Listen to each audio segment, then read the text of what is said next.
Bona nit, benvinguts aquí a el rècord d'en Duran. Avui tenim un convidat expert en el grafè, Sergei Mikhanov. Com estàs, amic? Doncs molt bé, encantat d'estar amb tu avui la nit. Tu que ets expert en el grafè, explica'ns una mica què és.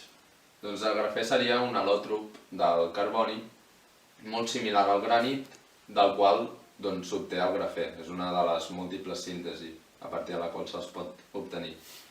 També destacar que té una hibridació SP2.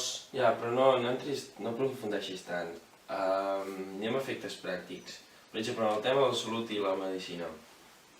Vaig llegir que els fluorens, un material molt semblant al grafè, s'havia intentat fer algun assaig clínic, però no els hi va acabar de sortir bé. En el grafè passa el mateix?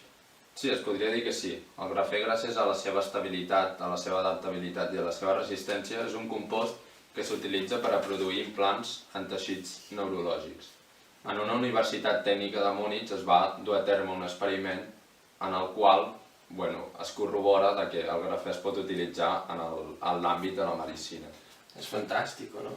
Sí, la veritat és que és una bona utilització, però si ens quedéssim parlant només de l'utilització del grafè en l'àmbit de la medicina ens quedaríem curts, perquè té moltes altres aplicacions.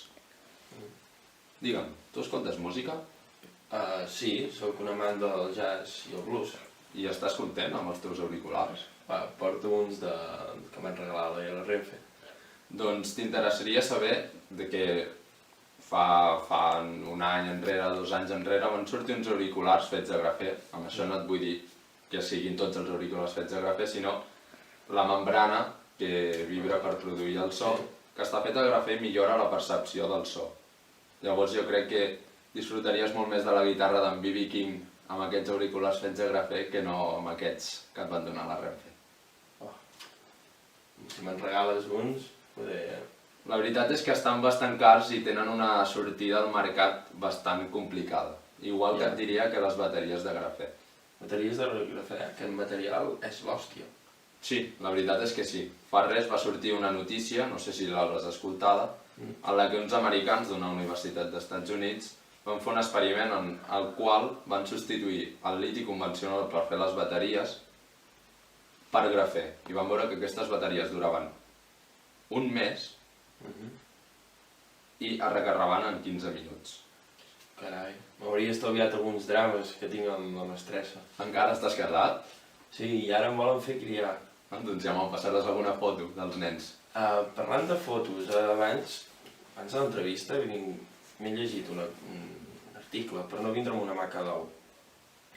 I parlava d'alguna aplicació en el tema de fotografies, però no m'acaba de llegir perquè no tenia massa temps. Il·lustra'm sobre això.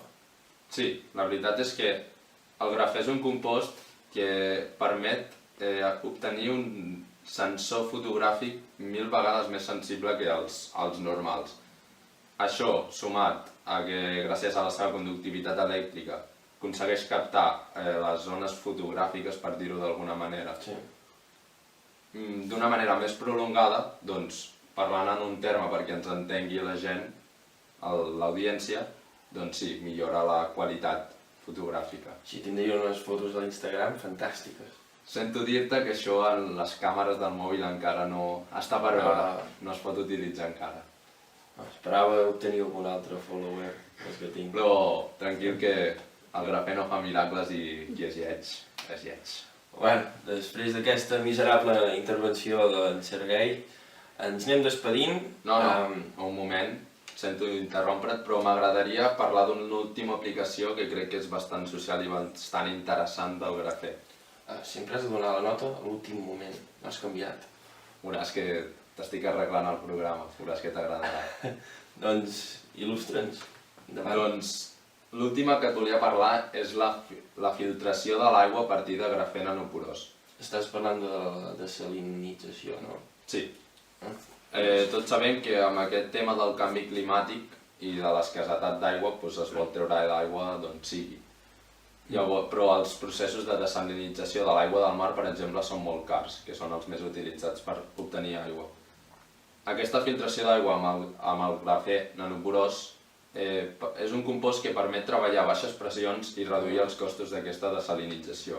Llavors jo crec que és una aplicació bastant interessant perquè redueix costos i obtens aigua potser a la meitat del que et costaria obtenir-la amb els processos Els temps que normals. estem no podem estar gastant calés. La veritat és que és bastant interessant i espero que no t'hagi molestat que t'hagi interromput per fer aquesta aportació.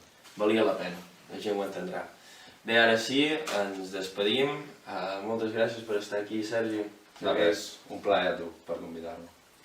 Bé, la setmana que ve continuarem aquí en el racó d'en Duran amb un convidat especial, en Pep Duran. Un bon amic meu i un bon científic. Bona nit i que la força us acompanyi.